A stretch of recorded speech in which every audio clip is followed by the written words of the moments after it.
one for local news in Ottawa and the Valley. This is City News, now on 101.1 FM and 1310 AM. It's Wednesday, December 8th. Good morning. I'm Andrew Boyle. Right now with some light snow, it's -10 in Ottawa, -8 in Smiths Falls. And here's what's making news in Ottawa and the Valley.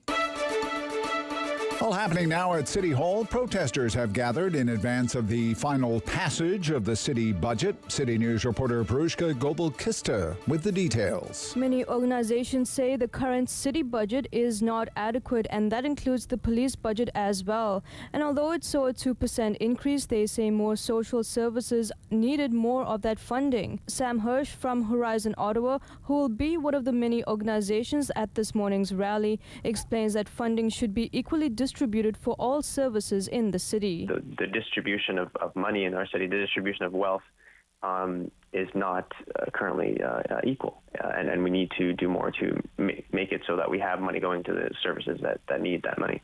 A 3% property tax increase is also proposed at this morning's budget meeting. And if you're a homeowner, it could be approximately $119 extra added to your property bill. Perushka Gobel-Kista, City News. City News time 9:01, and now your forecast with meteorologist Jill Taylor. Snow at times for us today, 2 to 3 centimeters possible. The high -6. Could collect another 1 or 2 centimeters of snow tonight, a low -9. And then tomorrow, varying amounts of sun and clouds, still below average temperatures. The high -5, the average high about -2. For today, the high -6. And right now with light snow, it's -10 degrees in Ottawa, -8 in Smiths Falls. Pfizer is out with some good news about its vaccine against COVID. More from City News reporter Mitch Burke. Pfizer and BioNTech released preliminary lab study findings about the variant this morning, underscoring the power of the boost. Scientists found that Omicron does chip away at its vaccine efficacy with a 25-fold decline in antibodies against the new variant. But that's with 2 doses. With 3, Pfizer says the virus-fighting antibodies have been shown to reach levels high enough to neutralize the variant. Pfizer's CEO speaking with CNN on his big takeaway. Go and get your 3rd boost, and you have a robust, quite impressive antibody response, as well as a strengthening of the other arm of the immune system, the T cells. A reminder for Ontarians, if you are 50 or older and had your 2nd dose 6 months ago, you can book your boost on Monday. Now, this is the first batch of data on Omicron we have seen directly from a vaccine maker. Similar data due out from Moderna in the coming days.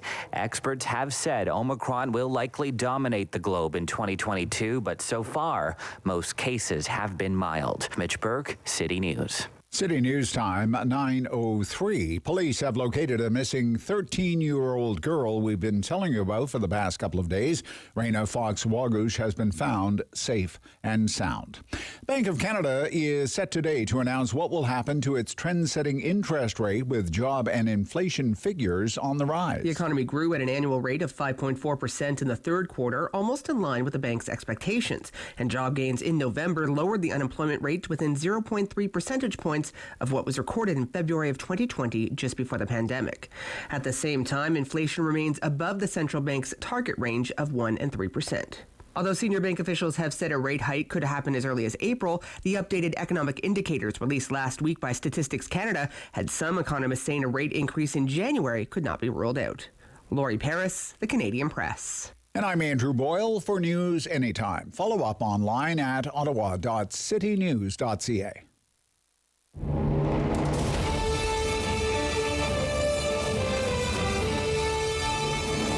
He's got the news and the views. He's got views on the news. It's the Rob Snow Show on Rogers TV and City News. 101.1 FM and 1310 AM. Oh, what a day for a protest. You have to be committed to the cause to be out protesting right now. But good on you if that's your thing. And good morning. Welcome to the Rob Snow Show on the City News. What a day, what a day, what a day to be in the news business. We had the last city council meeting of the year happening this morning with the budget in focus and protesters outside. It's going to be interesting to see how this all plays out this morning.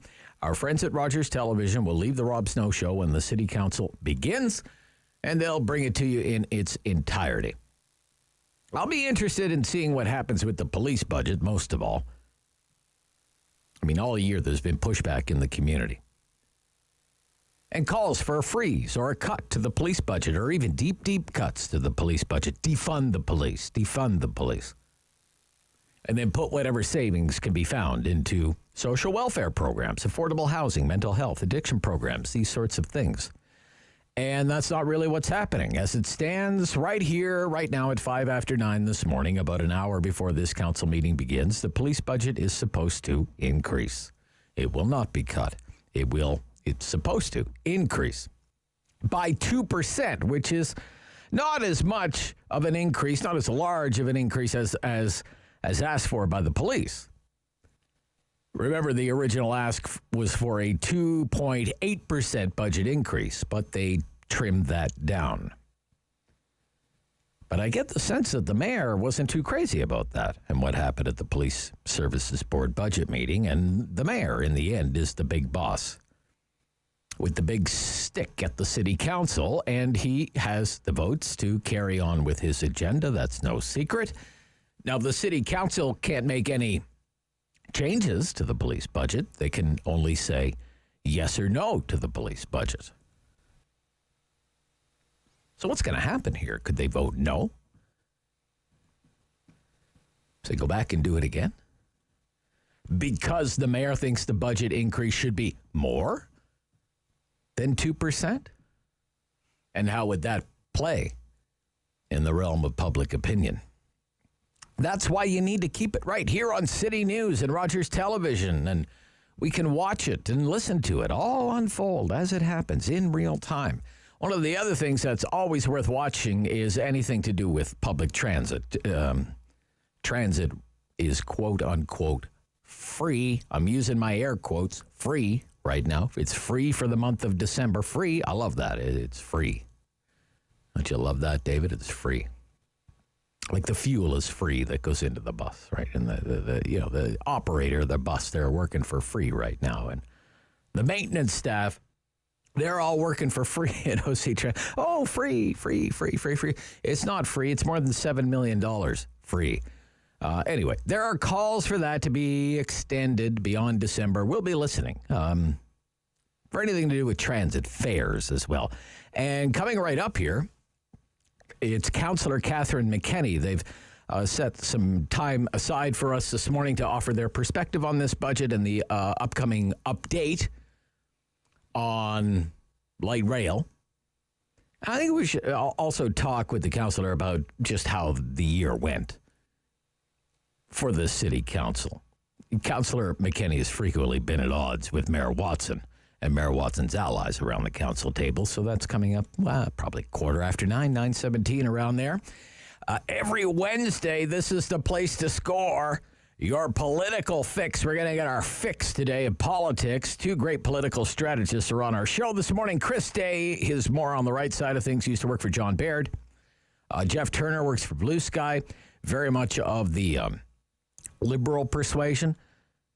Plenty to get into on the political front. What will the Trudeau government do now that the Biden administration has announced this diplomatic boycott, the diplomatic boycott of the Beijing Olympics? The Australian government has announced it's going to do the same thing, but nothing at all from Team Trudeau yet. And doesn't it always seem to be that way? The Trudeau government just always so stubbornly slow on decision-making when it comes with anything to do with the Canada-China file.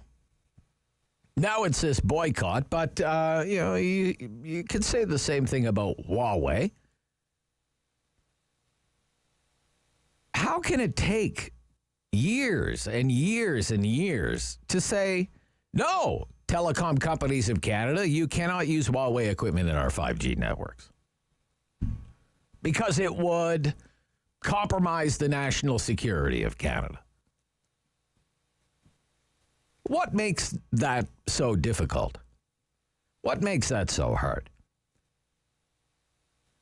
In addition, the ban on conversion therapy, done deal. Amazing what can get done in a week when everyone gets along. I thought the Conservatives played that well by saying, you know what, we're not going to die on this hill. So we're going to get into that. And it's Bank of Canada Day. Monetary policy. Nobody expects the Bank of Canada to do anything with interest rates when it makes its interest rate announcement shortly here, probably within the hour. It's all about the economic outlook. And when will the Central Bank of Canada raise interest rates? That's what everyone wants to know. And we're likely to hear something on that front this morning. We'll talk about it in the context of monetary policy with Sal Guadiari. He is a senior economist at the Bank of Montreal. Interest rates, the economy, job openings. I mean, that's our big problem now is job openings. It's not unemployment, it's job openings. We basically have full employment now in Canada. But we have 1 million jobs just waiting for people to fill them. We have to talk about inflation as well, of course, when you talk about the Bank of Canada. And when you can't talk about the Bank of Canada politically without talking about Pierre Poilievre, as much as it's Bank of Canada Day, it's Pierre Poilievre Day. We're all over it all. And you're in the middle of it all as well. During the Rob Snow Show, every morning between 10 and 11 o'clock, we do the talkback hour of phone calls, an hour of opinions. And you know what? It's a wild and crazy ride sometimes. Call-in radio is the original social media. 750-1310, 750-1310, our call-in line. 613-750-1310. I wasn't going to get back into this today. The unvaccinated and the vaccinated, but I feel we have to.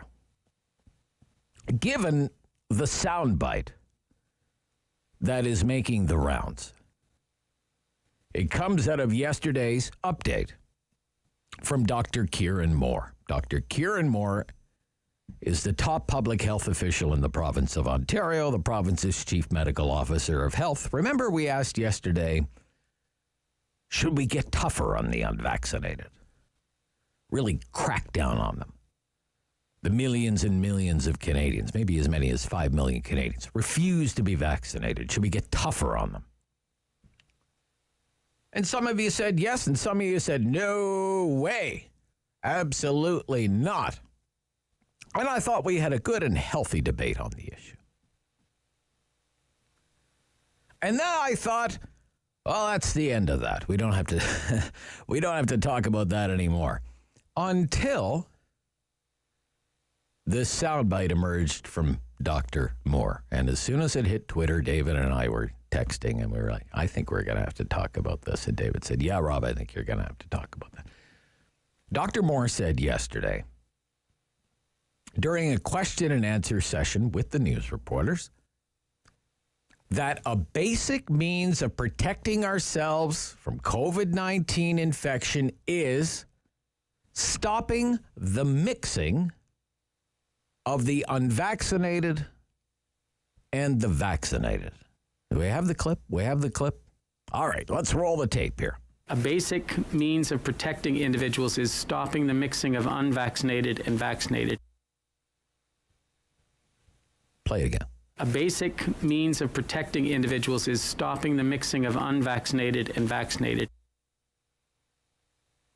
All right, one more time. A basic means of protecting individuals is stopping the mixing of unvaccinated and vaccinated. Stop mixing vaccinated and unvaccinated people. Stop putting them in the same room, whether it's a restroom, a classroom, a restaurant, whatever the case might be. That's what I'm hearing there. We have to keep unvaccinated people away from vaccinated people. Is that what you hear? That's what I hear. One more time. A basic means of protecting individuals is stopping the mixing of unvaccinated and vaccinated. Basic means of protection. A basic means of protection is to keep unvaccinated people away from vaccinated people. I want to know this morning what you think of that idea. Should we separate the unvaccinated from the vaccinated? That's the top public health official in the province saying that. Stop mixing the unvaccinated and the vaccinated. I am sure that will spark some conversation this morning on the Rob Snow Show on City News.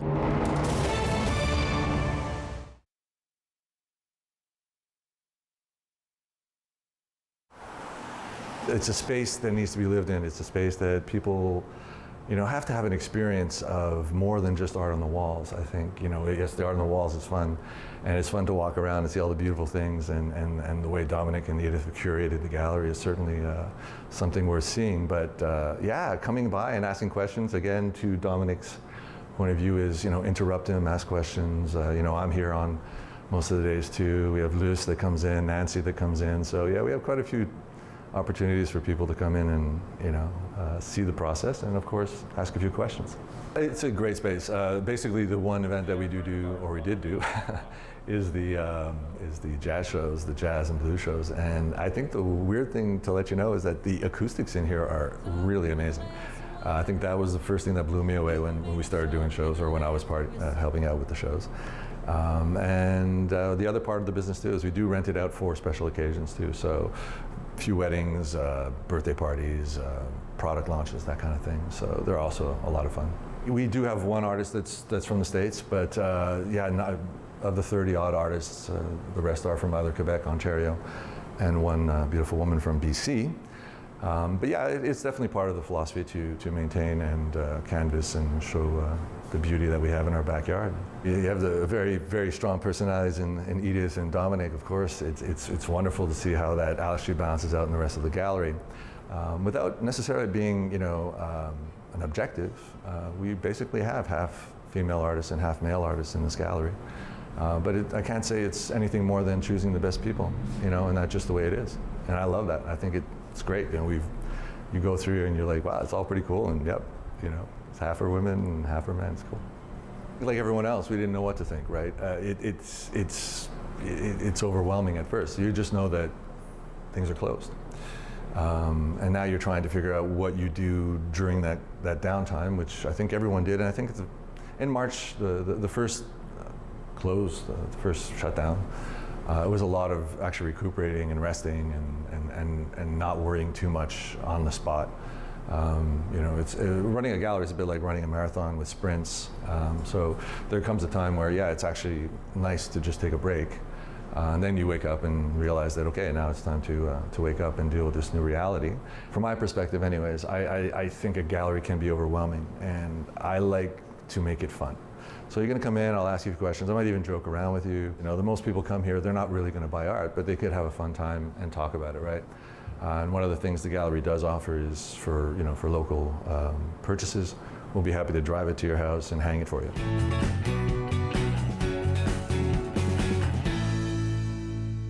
Opinionated Ottawa icon. The Rob Snow Show returns On Rogers TV and City News. 101.1 FM and 1310 AM. Councillor Catherine McKinney is the city councillor for Somerset Ward. Back on a big day for City Council here on City News. Good morning, Councillor. Hi, good morning, Rob. Oh, it's really nice to hear from you today. It's budget day. The budget is up for a vote at City Council.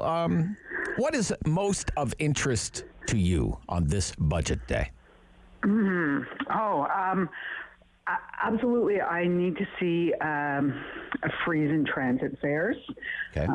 Both Councillor Weeper and I have a motion going to freeze fares, and so that is vitally important. I also have a motion that I'm bringing with Councillor Moffat to look at investing some of the extra gas tax money that we got into our energy evolution plan to put that forward. So. Okay, the freeze on fares, as I understand, is supposed to be in place until there are 15 trains running for light rail. That's the proposal right now, right? Yeah. Is that not satisfactory? Should it? What does your motion say, for example? Well, I would like it for the entire year.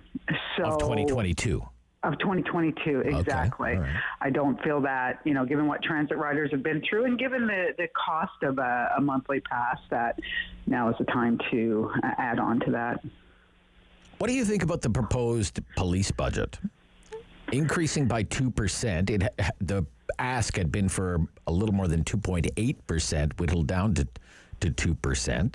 Mm-hmm. What do you think about the police budget? Well, I have to start by giving credit to my colleague, Ralston King, for finding a way of moving some of that funding out and having it redirected into mental health supports. We just can't continue to police our way out of social issues, out of homelessness, poverty, it's addictions, mental illness. So kudos to him for getting that small bit of funding.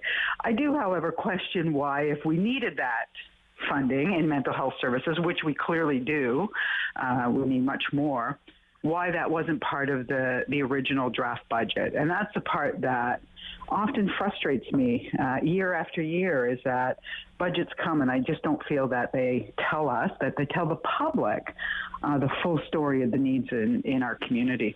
Okay. Well, let me ask you this on this point, because it's so often framed as an either or. Mm-hmm. We can either put money into the police, or we can either put money into affordable or supportive housing, or we could put money into the roads, or we could put money into mental health and addiction. It's just either or. There has been, throughout your time on city council, a cap. This is a political decision that's made at the political level to cap property tax increases. It used to be 2%. Now it's 3%. But in your opinion, is that limiting the city's ability to deliver quality services to residents? Previous councils have passed budgets with property tax increases that were more than 4%, more than 5%. I know, I covered those budgets. You were there at the city when they... I was a staff member at the time, absolutely. So this political decision to, say, impose kind of this hard cap, that taxes won't go up by more than this much, does that limit the ability to deliver quality public services, in your opinion, Councillor McKenney? I would say that first, what it does is it limits our ability to have a serious and honest discussion about what's needed in this city. If people want better maintenance standards on sidewalks, we saw what happened this week, with ice, and I mean, part of that obviously was an awful type of storm, but still, is what a hard cap does is it just limits us in terms of our discussion. There are other ways of finding money in the city. If we decide, we don't want to continue to, for example, subsidize brownfield development, let's look at that. If we decide, at some point, let's not widen roads that, continue to just bring more cars onto them, that's a discussion we need to have. These are other ways that we can save money, and not just save, but redirect that money into services that we know are deeply underfunded. So with going back to police, that discussion has become an either or with police, because we look at that and we see, well, that's the one place where we see funding that is going somewhere where, depending on your perspective, mine is that much of that funding would be better spent redirected, that increase redirected into a different type of response when people are having, a mental health crisis. If we could send, first responder, a mental health, worker into that. So to me, what the cap has done is it has taken away the council's responsibility, really, to have those discussions in public and to show the public, here are the decisions we're making. And we don't have that. I don't believe that. I think the budget is far too difficult to understand. I think things get kind of hidden in it, and it really takes away from participatory democracy. Okay, let's talk about the coming light rail update, postponed until a special FEDCO meeting December 17th. Are you okay with that? If not, what troubles you about it? Give me your sense of that, Councillor. Yeah, so, what troubles me about it, Rob, is, I understand why you wouldn't have two meetings, days apart. And the December 17th meeting, to be fair, was there was just a hold. It was never part of the schedule, but we were told just to keep that, that date open for Transit Commission. Sorry, the 15th. So when it got combined into a FEDCO meeting, the argument yesterday was that transit commissioners. So it mostly affects the public. The Citizen Transit Commission. Exactly. Yeah. Can't, be part of that discussion because the argument was we're only dealing with the Trillium line. We're only dealing with the motion that was brought forward by Councillor Deans and Meehan, except that if, the note that we got for the special meeting clearly says, that this will give us the most recent update. I'm actually reading from it. Provide the most recent update on the Confederation line and to answer questions that member of council will have. So the Confederation line, the operation of the Confederation line, is a direct responsibility of Transit Commission. So it's removing four members who have some oversight, for the Confederation line. So, but the construction, light rail construction, is falls FEDCO. Falls under FEDCO. So I want to know. I have been hearing rumors since before John Manconi announced his retirement from the city, that the Stage 2 construction is not on time, that it's going to be revealed eventually that it's behind schedule and maybe way behind schedule. Do you think that is probably accurate? Do you think that Phase 2 is probably behind schedule? What do you know about that? So I don't have any, I have no confirmation, of course. I have also heard those rumors. I also live beside both lines, actually. I'm kind of at that T of both lines. You're at the crossroads. I am at the crossroads of our LRT system, for sure. Okay. And, so I go out, that's where I walk, that's where, so the Trillium line, there's no doubt, just looking at what's occurring, I can see is not likely, on time. And I'm okay with that. If there's a delay, I understand that. I had my kitchen redone once, and it was 6 months overdue, right? Like, these things happen. But the important thing is, we and the public, we all need to know. We just need to know what is going on and why.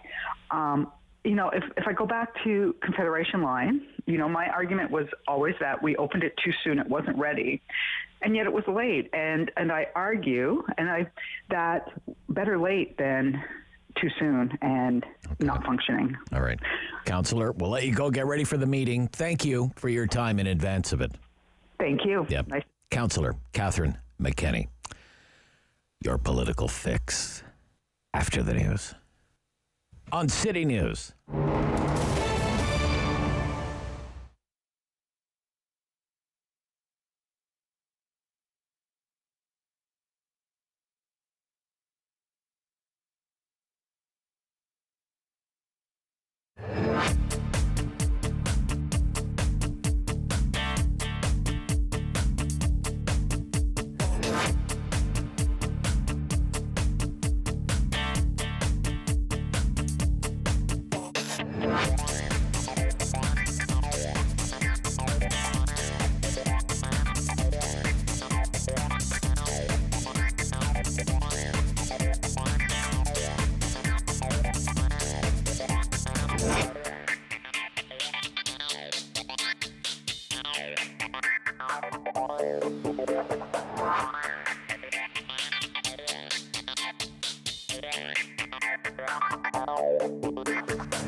City News, now on 101.1 FM and 1310 AM.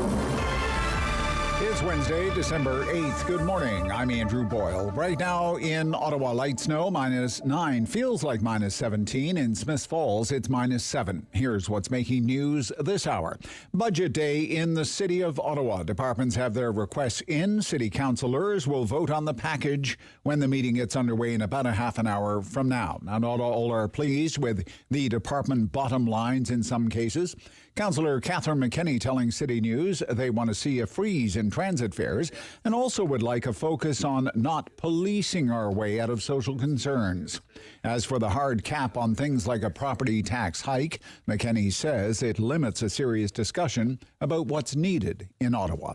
Pfizer and its partner BioNTech say lab tests show a booster dose of their COVID vaccine may protect against a new Omicron variant. Pfizer says 2 doses may still offer protection against severe disease caused by Omicron, but preliminary data suggests protection is maximized should you get a 3rd dose. Britain has now joined Australia, the U.S., and Lithuania in a diplomatic boycott of the Beijing Olympics. Prime Minister Boris Johnson says no government minister will attend the Games in February. As for Canada, Prime Minister Trudeau says the government is speaking with international partners, but has so far not made a decision on that issue.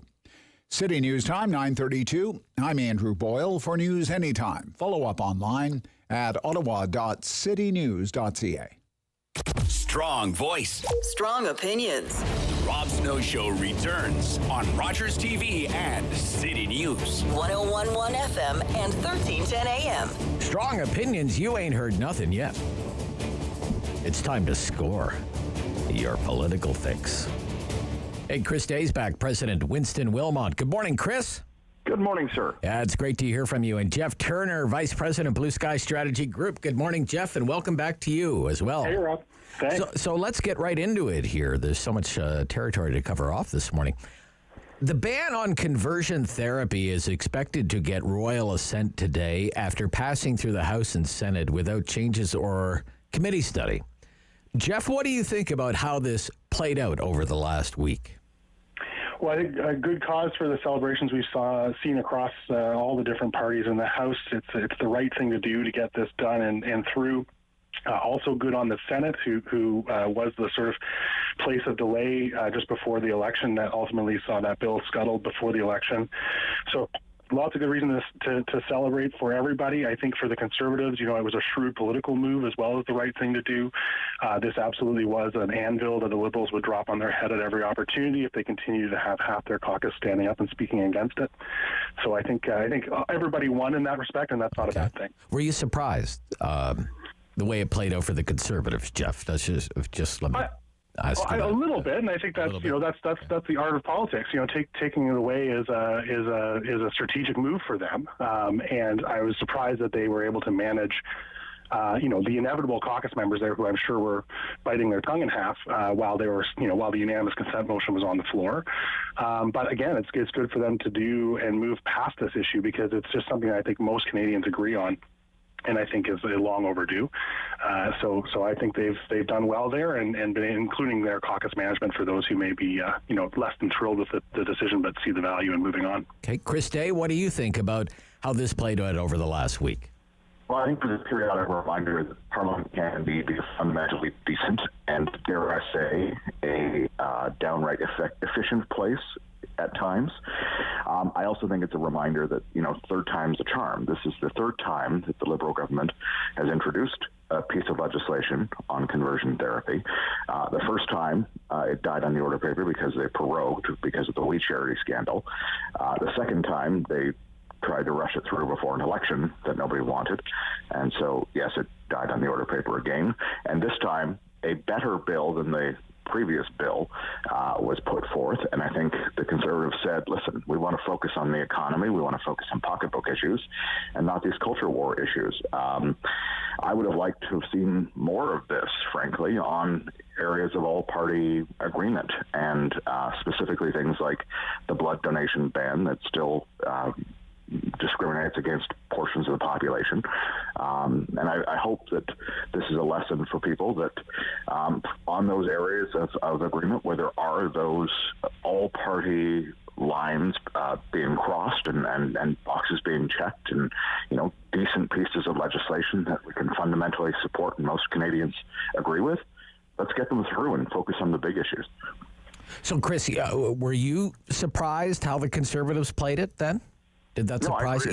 You weren't surprised by it. I was kind of surprised. I was wondering what Aaron O'Toole was going to do. Was he going to whip the vote? Was he going to have a free vote? How are they going to manage this? How are they going to avoid the few dozen who want to stand up and vote against this bill? But I guess think Aaron has signaled, and I think his caucus supports the notion that that they want to hold the government to account on pandemic-related issues and pocketbook issues. Those are winners in their books, and so I'm not terribly surprised that they used parliamentary tools to, as Jeff said, remove an anvil that was hanging over their head. Okay. Do you think then that this signals that there could be some progress on the so-called gay blood ban then, Chris? I'm certainly hoping for that. I mean, I'll full cards on the table. I've been working for that for the last couple of years. Okay. And I do certainly hope that we're going to see some positive news very, very soon. And I hope that the Cabinet, and I hope if it comes to Parliament, that all parliamentarians will do what they can to reduce both the regulatory and legislative barriers that have been erected for this type of thing, and follow other countries in doing these very common sense changes to blood donation. Well, it's taken a long time. Right? It needn't always, but yeah. I mean, it's amazing what you can do when you have the political will to get something done. As you say, on conversion therapy, it didn't go anywhere twice. And then from beginning to end, they managed to get through the House, the Senate, off to the Governor General in a matter of a week. So it would be nice to see some sort of advancement on, those other issues, like the gay blood ban. If you could do that in a week, right? If you could, because this is a nice segue, there are only 9 days to go until the House adjourns for the Christmas break, and then the House is not back until the end of January. The end of January of next year. So, Jeff, with that deadline looming, that clock ticking, what else can this government possibly get done in 2021? Yeah, I'll just quickly agree with you, Rob. It would be nice to see some of those issues, things like housing, where I think there's lots of shared priorities move forward. But in terms of the next 9 days of sitting here in 2021, there's a couple things on the table that are likely to move through. So, number one, there's a money bill, a supply bill that's on the table, a supply motion that has about $20 billion worth of government spending embedded in it. This will be probably the precursor to the fall economic statement that Minister Freeland will deliver on the 14th, and likely will be the legislation that accompanies that rather than a separate bill. So I think that seeing that pass, it is a confidence vote. So as we all know, I don't think anybody's going to be plunging us into an election over it. The second big piece on the table is Bill C2, and that's the extension of COVID emergency relief programs. This is obviously an urgent item for the government as well, to make sure that those programs are putting support into the pockets of Canadians and businesses that continue to suffer, disproportionately from this pandemic. There should be support from the NDP on that one at the very least. So again, it seems like it has the pathway to move through. And I think the larger sort of policy bills that we're seeing will probably come back and continue to be debated in the spring session. Okay, Chris Day, what do you see this government being able to accomplish in the next 9 days? Well, hashtag most important election since 1945, right? They've come back and they have one committee set up to look at pieces of legislation. There are no mandate letters. There's a cabinet structure that appears to have a literal Team A and Team B. If you haven't seen Paul Wells' piece at Maclean's this morning, great read. So I think they're going to, they've got a couple of They do the supply motion. They've got a couple of pieces of legislation before the House. I'm going to guess that they're going to want to focus on the economy and those COVID measures. I don't think that they're going to send C5 forward expeditiously, because I can't imagine they want to send their MPs back to their urban ridings and saying, we're reducing penalties for gun crime, and that being the only thing that they've really done. So I think COVID and economy are absolutely the watchwords for the next 9 days. Yeah, just, Chris, picking up on the whole mandate letter thing. How unusual is this that cabinet ministers, it's been 40, I think I counted it, 43 days since the cabinet swearing in? They haven't had their mandate letters yet? This is kind of inside baseball, I guess, but... I've heard a lot of concern from senior people in the government and, non-elected officials who are kind of briefing their new bosses in some cases and don't really have, clear sense of what the mandate letters are going to contain in all cases. Certainly you can read the tea leaves of a winning party's platform for cues on where you should be focusing. But, I think it is taking a lot longer than expected for reasons that I'm not clear on. How long would it usually take, Chris? You have experience there. How long would it usually take? Well, when they were matters of confidence and they weren't public documents, they were probably going through fewer layers of and fewer lenses.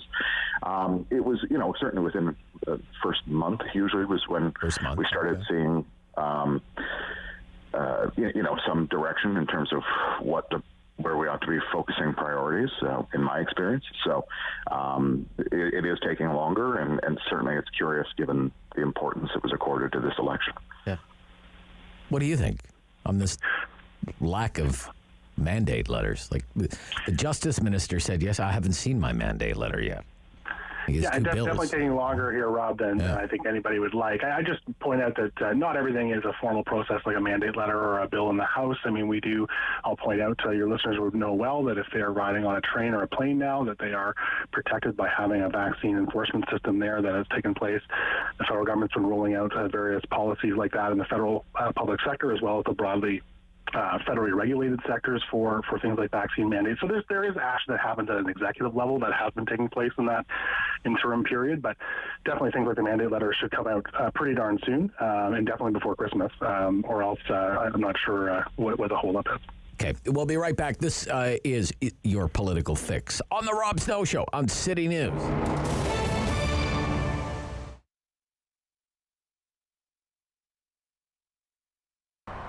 Well, we're celebrating our 43rd year. It's still family operated. We're in our second generation.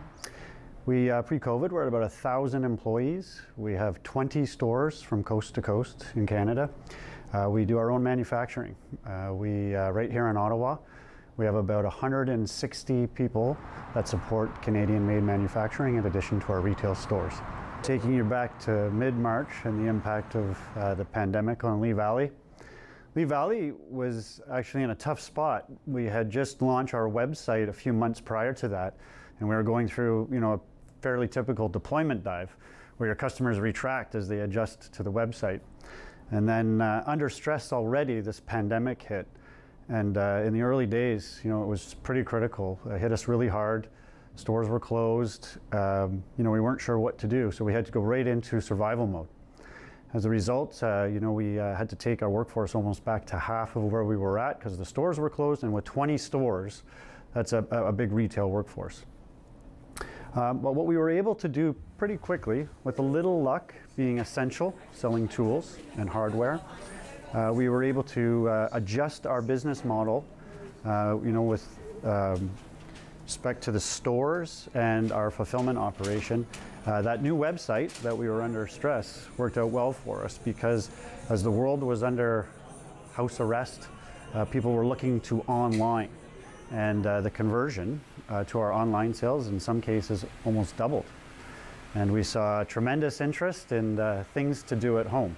Where we were lucky once again and fortunate is that our product offering.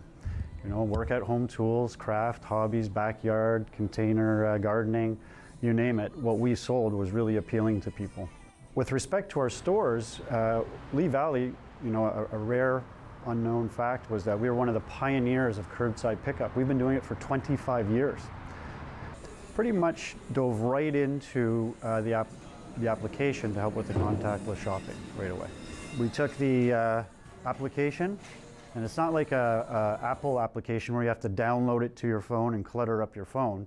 This is literally resides right on our website. So you walk into our store with your phone, you pull up our website, and there's a little scan icon. You just tap that, select your store, off you go.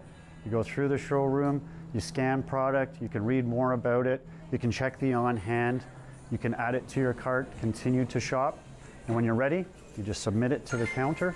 We'll go pick it for you. We'll call out your name, we'll check you out, send you on your way. You haven't touched anything. It's completely safe, and it's using a device you're comfortable with and a website that you're familiar with. Amazingly, 9 out of 10 people that used it loved it and want to use it again. Is changing.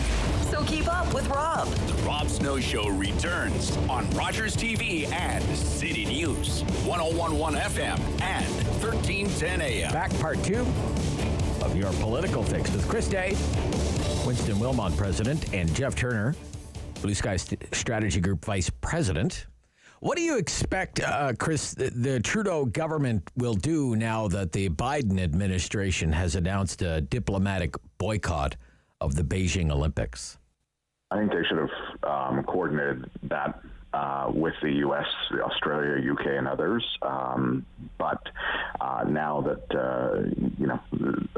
Mr. O'Toole has given them the cover to do at least that, I expect that there will be some diplomatic boycott of some sort to send a message, not only in terms of the human rights issues that are going on there, but to express the intense displeasure that all Canadians rightly feel about the treatment of the two Michaels. Okay. What do you think is going to happen here, Jeff, on the diplomatic boycott of the Beijing Olympics? Yeah, I think it seems like an obvious move, and certainly to Chris's point, consistent with our feelings about how we've been treated in the last number of years in that relationship, and it kind of fits with my overall view. Is Canada, for the last since 2018, and obviously embodied by the Michaels unjust imprisonment. The reality is Canada was placed in the middle of that competition, including between the former president of the United States and China in their sort of great power struggle, and that being in the middle of that was really painful for us. And now we're no longer in the middle of that, and so I think we can return to, being among allies. And so this is an obvious example. This Olympics gesture is a really easy way to join those allies and become a part of the team again, and sort of support that broader team that is pushing back on some of China's worst instincts now that seem to be coming ever more upfront for us. Hong Kong, Xinjiang, et cetera. Yeah. I guess what's frustrating to me, anyway, just as somebody who watches it all unfold here, is if it's obvious to me and it's obvious to you, Jeff, and it's obvious to Chris, why isn't it obvious to the government? It must be obvious to the government. So what has taken so long? Yeah, I don't know. I mean, again, I think to Chris's point, it would have been ideal if they were coordinating with those allies, or were. I mean, we don't know whether they were aware of this or not. I think that the clock is ticking. I mean, the decisions were made yesterday, basically by these other countries, and so they either need to move on it or explain why not. I wonder, Chris, if we should read something into that we're not part of an announcement like that. Well, I think it displays some incoherence in terms of the strategic approach to China by this government. We will soon have had as many ambassadors to China as we've had foreign affairs ministers in the last few years, and there isn't that sort of long-term thinking about the relationship with China that needs to happen. And I think, beyond it being an Interpol matter where, we had Meng Wanzhou in custody because she was red flagged on Interpol. We do need to figure out, where we're going with our trading relationships in this world, and what values and principles we're willing to stand on in the face of that. So I think this is a no-brainer in terms of immediate actions. But longer term, we really do need a much better China policy, and frankly, an Indo-Pacific policy. You agree there, Jeff? You agree there? That we're going to have to, like, reset. Everybody loves to hit the reset button on things these days. It's time for a reset on this Pacific one. policy, just for the record, was in the throne speech, so that is where they're partly pivoting. And the China policy, the China, the reset, I think really is about business and commerce, right? I mean, we sort of got, with the end of the situation we've just gone through, the sort of diplomatic political crisis is now past, and it's a matter of how we, again, partner with allies or speak on the international stage about what we are seeing. Everything else is business, and so that is really important. We do a lot of business with China. We have been, even during these troubles. There is a significant part of our economy that exports there, and a significant part of our economy that imports from there. So that's really important. But I think we, again, have the ability to work across Western partners to be more closely aligned with them and to be able to manage those larger international issues, while hopefully getting back to a place where we can have a rational economic policy towards China as well. Okay, we're still nothing yet from the Bank of Canada. We are awaiting the interest rate policy announcement from the Bank of Canada, monetary policy announcement. It's not that the Bank of Canada is going to move one way or the other on interest rates today, but it's about the outlook and how the Bank of Canada views the economy right now. What are the risks to the economy? What does the economy have going for it these days? So it's Bank of Canada Day, which also means that it's this guy's day. It's Skippy Day. He doesn't think much about monetary policy. That's no surprise. After all, it's just inflation. Given that housing and gas prices... Hashtag just inflation. Pierre Poilievre, of course. I'd like to know, I've been following this guy's career since he knocked off, who was it? David Pratt, right? David Pratt was the Minister of Defense at the time. And Pierre Poilievre defeated him. What do you think now? Here we are, all these years later, 2021. Pierre Poilievre is once again the finance critic, and he is just the inflation hawk. They're writing as many columns now these days in the political press about Pierre Poilievre as they are about Aaron O'Toole. What do you think about the job Pierre Poilievre is doing, Chris Day? Well, there's a great old saying that, inflation for central bankers is just a concept, and for everyone else, it's real-life stress-inducing decisions, right? And I think Pierre gets that.